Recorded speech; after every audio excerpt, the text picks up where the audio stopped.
nice night. My question is for Jensen. But first of all, I want to tell you, Jensen, congratulations on the day. Thank you very much.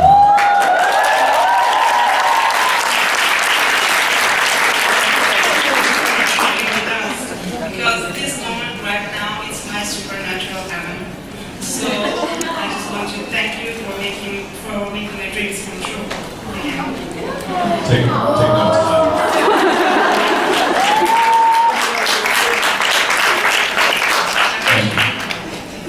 I'd just like to point out this is the best behaved you're ever going to see me. I love this man. This is Sorry. as good as I'm going to ever be. I apologize for Ty's good behavior right now. Sorry, but I am on many angles. So. I like that. So my question is, I know that in the show there were many difficult lines or words to remember or to pronounce, like the emphasis in Latin or the word kraton, for example. So I wonder if you ever had a word or a line that you tried to remember or to pronounce, but you couldn't do it. If you had one, what it was? Well, there's definitely the Latin, the exorcism of Lisa. You know what? It pisses me off how well you guys do all that stuff. You done it? No, the Latin? Haven't you done that? No, I don't not ever ask Get you. away without doing that. I don't know. Don't ask me to though. I'm a vampire. Yeah, it's well. Hell, Jared actually took Latin, like in school and stuff. So he already was with. So now I feel like an idiot. So I have the Latin doctor come to set and teach me. I feel like a child in kindergarten. So you guys pulled stuff up like that day you did the spell on me on my watch. Is he making this? Oh no, it's. I was like, you said no, it's the same thing over and over again. But I remember the exorcism of Lisa, where she was, possessed and coming at me, and it was like 2 pages of Latin. That was the most difficult one that I because it's, there's a reason that it's a dead language. What's interesting about things like that? I'll give you a real recent experience. I just did a feature film. I don't know if you know this, but Yes, tell me. they're remaking Godzilla, and I have a little part in it. Next door to us. Yeah. Next door to Supernatural. And I don't know what was wrong with me that day, but I had one word, something like blah blah blah, technical jargon, blah blah blah. The graph is moving exponentially, and I said exponentially so many times that I started to go, I don't Understand what that word is? I don't know what that word means anymore, and I don't know if I'm not saying it right. And it's like halfway through exponential. And I threw this line up 20 times. But see, it's feature film. They've got that kind of money to work with that. But way to go, buddy. You're a pro. I know. I still wanted to crawl back and across the lawn. Remember you guys? You made over here, didn't you? By the end of it, I was going, I played the lizard. If you haven't filmed that role yet, I can do the lizard part really well. You know what? There was one in the episode. This is going way back. So, episode Skin. There was I think Jared's told this story. Shapeshifter. Couldn't get it out. It was not coming out. I was mumbling. It was shapeshifter. Well, we basically like went in the alley. It was like, okay, give the information very quickly so that we can go take care of the situation. Exponentially is harder than That's true. But it was directing. The director was Robbie McNeil. And he's like, just the shapeshifter, you're kind of just swallowing the word. And you just say it with a little more clarity. And I was like, hey, I said, okay. So I was like, sir, shapeshifter. I mean, totally. And then Jared just. And now I can't say the line without stopping and literally straight face go shapeshifter. What happens is it gets in your head. It does. So the whole time all you're thinking about is I'm getting to that word. It's getting closer and closer and closer. Here it comes, and stop. And go. Yeah, so that one is. It happens. It's like getting the giggles, you know? When people get tickled on set, it's... Love that. Yeah. Man. It gets pissed off because I can't stop. Jared's notorious. I mean, we have to like stop production for half an hour. And I'm not walking off. Yeah, don't walk it off. I want to be there for that. Oh, man. You'll be pissed at me because I won't help. Yeah, you won't help the situation. I have done my coverage to a vibrating Jared's face. And I'm just stone faced giving my coverage because I know it'll time to like, you know, deal with the shenanigans. Sorry, hi. Thank you. That's, you know, I'm sure there's many more stories, but I don't want to bore you guys. Hi. My question for Jensen, sorry. You guys don't do that every time. Just ask a question and You know what? we'll figure it out. I hate to break it to you. I've done 8 episodes. This man has done 8 seasons. Surprise, surprise, you have a few more questions for me. What is your question? I'd like to know if investigating how the character business influences you as a person. How does Dean influence Jensen? Well, he takes up a lot of my time. He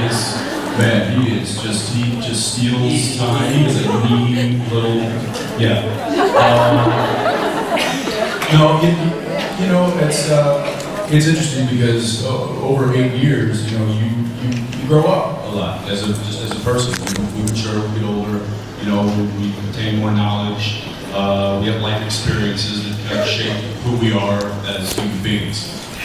One of my major life experiences is from playing this character for 8 years. So absolutely, he's a part of, or he is, you know, the experience of playing Dean has definitely given me an experience, a life experience that has helped shape who I am. What specifically that could have, I mean, I don't know specifics, but just a generalization. You know, I spent 8 years with this, you know, with this character. You know, one of the reasons that I kind of grow my facial hair out, and you know, I actually, my hair was pretty long as of 2 days ago, and then I cut it again. But part of the reason I do that is so that I can see somebody different in the mirror. Because I literally, like, it's when I shake it, I'm like, there's Dean Winchester.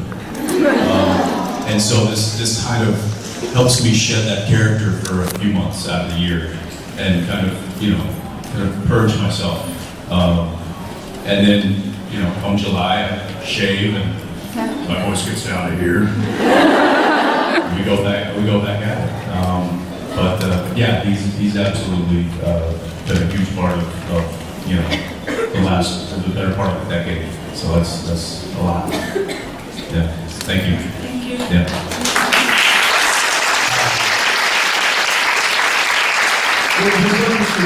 This is from Ty.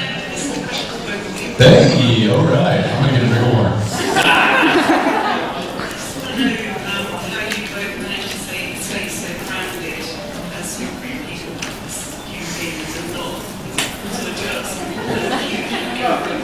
Good luck, Ty. Please, this question is so lovely. You know how I stay grounded? My bills, my mortgage, my divorce, my children, my life, my bad hair days. I mean, you like me to have friends that are just completely unimpressed with what you do for a living? Yes. Yeah. It's weird. And my kids. Well, yeah, but not impressed. No. Yeah, I wouldn't say completely unimpressed. I mean, I think they respect what I do, but it's funny, you know, as I've gotten older, kind of my friends, a group of friends has kind of gotten smaller, you know, and more concentrated. But those friends that I have kind of clung to over the past, you know, 10 years, they don't treat me as a TV star or a celebrity. You know, they treat me like their buddy that they knew 10 years ago. And I think that having people in your life, family, you know, that treat you the way that they always have, and that never changed. And again, let me consider, I do you know, Saturday night panels, but even compliment to your face. You and Jared, but I always say is, you know, the wonderful thing about Jensen and Jared is that they have changed from season 2 at all. And I've been living on yes, shows. I've done 150 different projects, so I'm an expert in this field working on other people's shows. And I tell you how rare it is for two guys to stay around as you two have been. So yes, I give you credit to your friends, but you made the choice to keep those friends around you, because a lot of people don't. You know what I mean? Seriously, you made Thanks, yeah, you made the choice.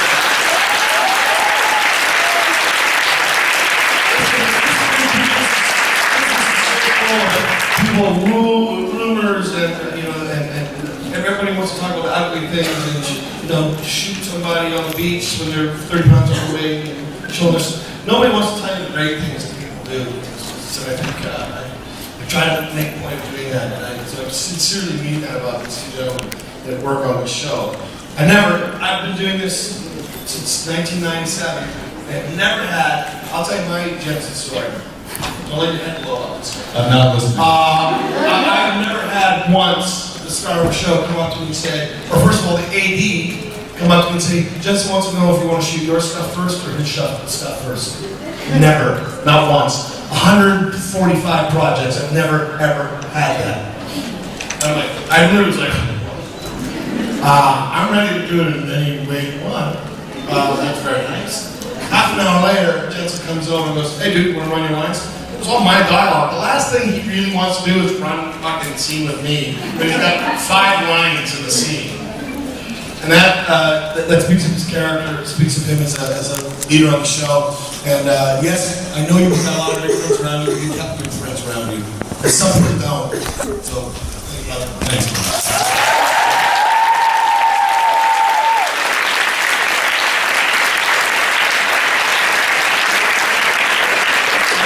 That's all I want.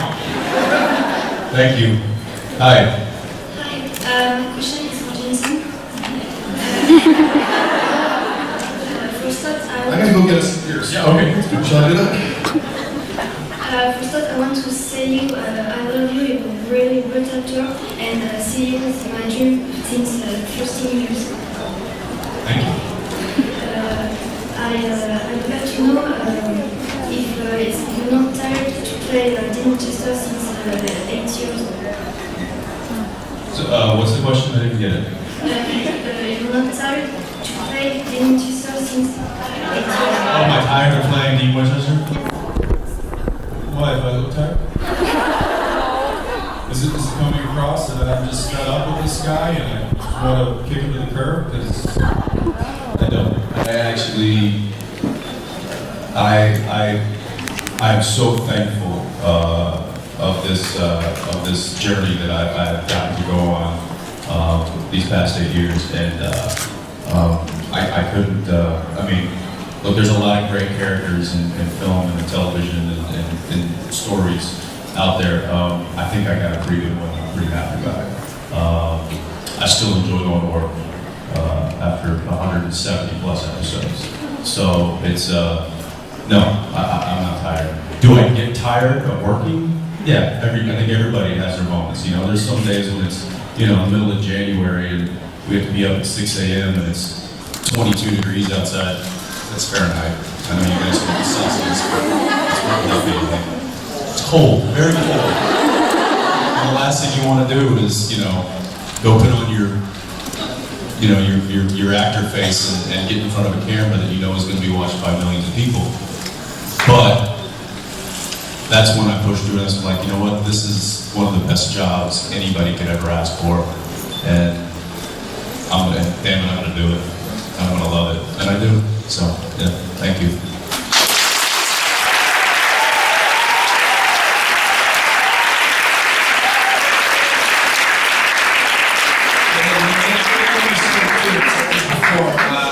You know why this show's done 8 seasons?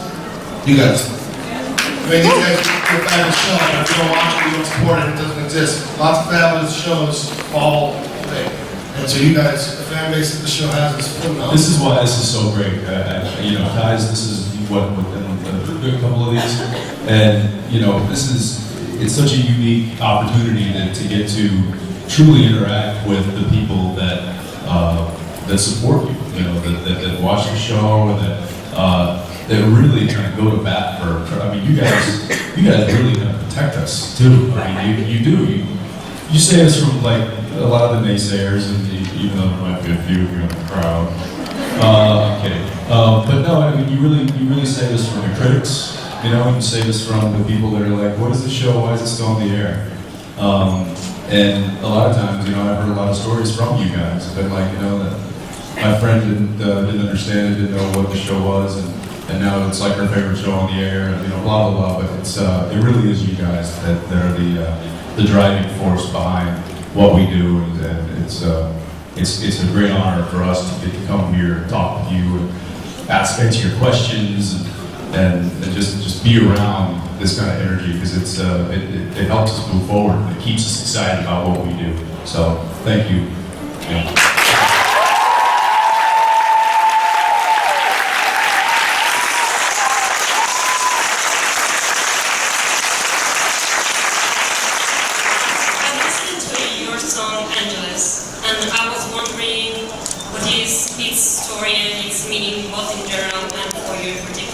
Sorry, Ty. Most people don't know this. I played the cowbell in that song. You did? And you were stellar, by the way. Yeah, you know, that song, it's a rather sad song. But it wasn't necessarily the meaning behind the lyrics. That it was more the difficulty of the guitar playing. This is such a shallow answer. It was something that was very You want a shallow answer? Hate that you play music. Shut up. You love it. You love when I sing to you.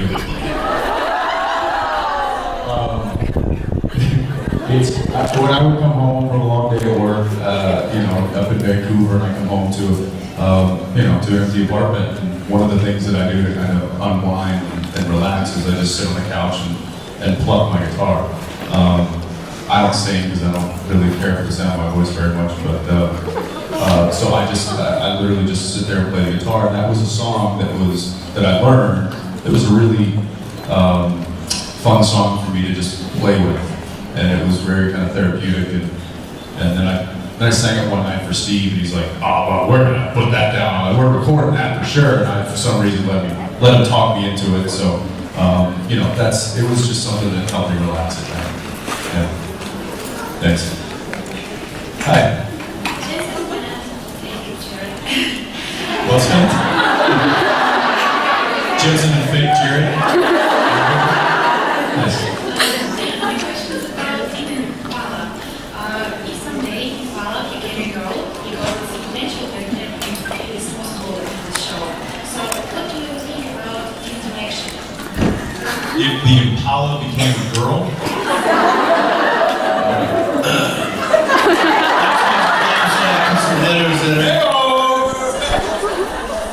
That would be one sultry vixen, I think, wouldn't it? Yeah. Dean might have some mixed feelings about that. It would be, I don't know. I'm not sure he would know what to do with that. I mean, I'm sure he would have instincts telling him what to do. Just as long Grab as... the wheel and hit the gas. Hey!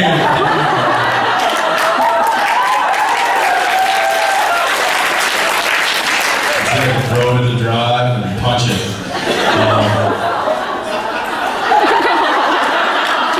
Yeah, that came out wrong. Sorry. It's a Sebastian moment for a moment. It's a good idea. Yeah. Thanks. Thank you. Yeah. Hi.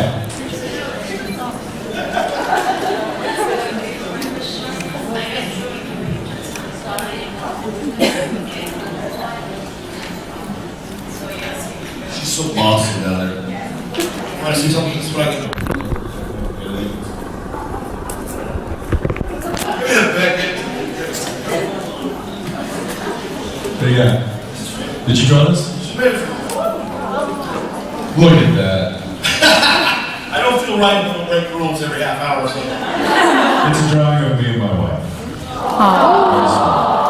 Thank you. Yes. I'm fired. Was there a question? Okay. Okay. What do you both have in common with your character? We both look alike. That's the go-to question. Yeah, the go-to answer there. I don't know, Ty? Oh, this question always creeps me out. Because I have to think more of them than sometimes. You know, I think the big overpowered thing about Benny is he exists in a world outside of what everybody else exists in. He doesn't belong. The vampires doesn't belong to humans. And neither do I. They don't belong to humans either. Yeah, I've always felt that I was born in the wrong time zone at the time, era. I'm a little out of place, a little out of time. People don't always get me. I don't always. I still don't get him. Yeah. I'm confounded by things that people think are so important, and then other things. Yeah. So that's for me. That's the biggest thing. Is that I feel like I know exactly what it's like to be floating in a world that you don't quite belong in. Ty came in and did just, I think you will all agree, did a fantastic job. And I mean, it wasn't like the character, you know, had to kind of develop. I mean, he came in and was just like, boom, that's Benny, that makes sense. And there was instant chemistry between the two characters, and that of course fueled multiple episodes. And not to brag too much about him, but it's, and I told the writers this, it's one of my favorite storylines to date is the Benny storyline. I just love the complexity of which it was, you know, and how it happened, with what it did to the brothers' relationship, you know, how it really kind of, you know, contradicted everything Dean believed in, but at the same time, there was a friendship there that superseded, you know, what should have been done. And it was really easy when he came in because he nailed the character. He had it down from the get-go, and we immediately were just like, wow, this is a cool chemistry between two characters, and it's really fun when two actors, you know, who are relative strangers to each other, get on set and then just start flowing. And we really did. I mean, he and I just started. It was just like, you know, it's like. It's just like we know, like we work together for and years. this is why you do it. This is why you do it. You know, like I'm very fortunate to work a lot, stay busy, but not every project's got that feeling. Most projects don't. And I remember being on, even being on the Godzilla set, making a good living, doing what I love, having fun. Great people, great experience, but being longingly thinking, oh, okay, I'd love to do another supernatural episode. Because it just, you know, you get to click into something that feels so good, feels so right. It just feeds your soul, just makes me feel so good to be able to do something I love. That role, writers, it's a great role too. Yeah. You guys, it's great. Sorry, that really wasn't the question that you were asking, but as far as, you know, what I have in common with Dean, you know, there's a lot that I have in common with Dean. There's a lot that I don't have in common with Dean. You know, I think he's, is that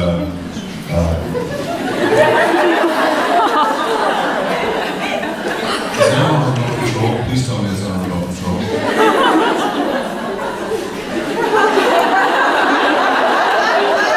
Little closer. Yeah, give it a little, there you go. Justin, hi. I feel like a little child. What the hell is going on right now? I don't know. It's really kind of mean not to just see roles for that. I think that's come here.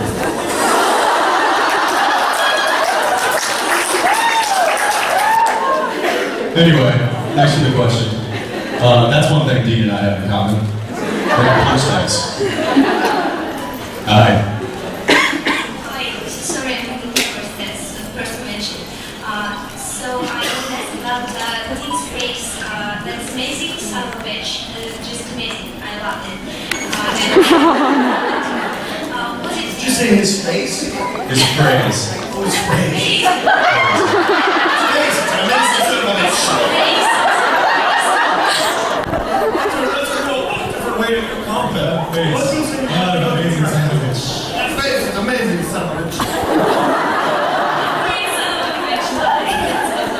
Yes, okay, yes, the phrase, yeah. What is your phrase in the past of JIBCon, and what's the phrase that you gave your character by yourself? I think that particular phrase was something that came out of a performance choice that I gave in the pilot episode, in the very first episode of the series.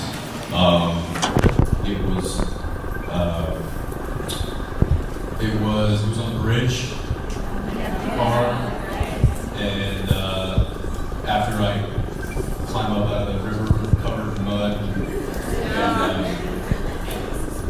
and it wasn't written that I yelled, it was just written that I say it under my breath, and I instead decided to yell it, and the writers really liked that, and I think that they kind of, Kripke was like, oh, that's the phone, there's a nice catchphrase for Dean, so a lot of that stuff just kind of happens organically. Like I didn't intend it to be that. I don't think Eric intended to write it as that.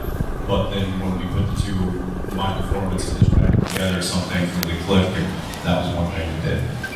Thank you. Thank you. Hi.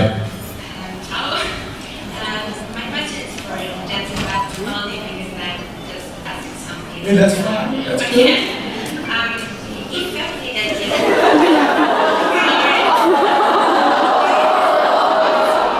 He's just a big teddy bear.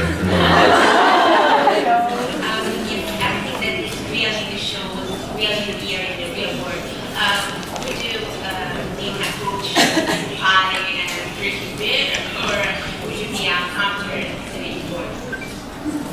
Would I be more of the eating pie and drinking beer if I knew that there was supernatural things out there? Or would I actually start hunting? Gosh, the pie and beer sounds really good. It's a pretty cushion job. Yeah, you know, people ask me a lot of times, like, you know, what would you do, or have you ever had any supernatural encounters, you know, ghosts or anything? And I like to say that, you know, what my job has given me is the knowledge that I've gotten playing this character is enough to scare any actual ghost away from me. So I don't have to worry about it. Of course, which is probably a false sense of security, but yeah, I don't know. You know, it's I think that if I had to hunt in real life, I'd take solace in the fact that I've had 8 years of practice. My question for you is.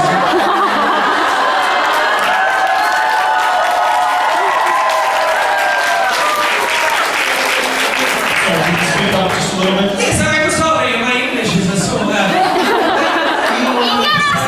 Together on the phone and you talk. You talk to each other on the phone every day before coming out to decide what to wear the same shirt. Who makes a decision which color to wear that way? That was big the Indian Russian at the end.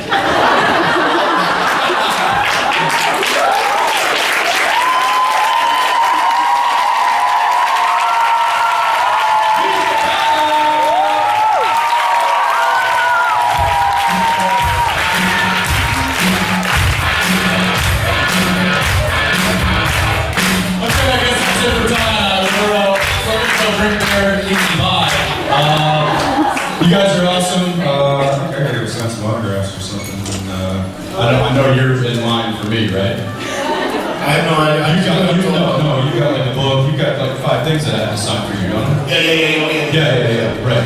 Yeah. I'm not signing your butt. Once? I'm not doing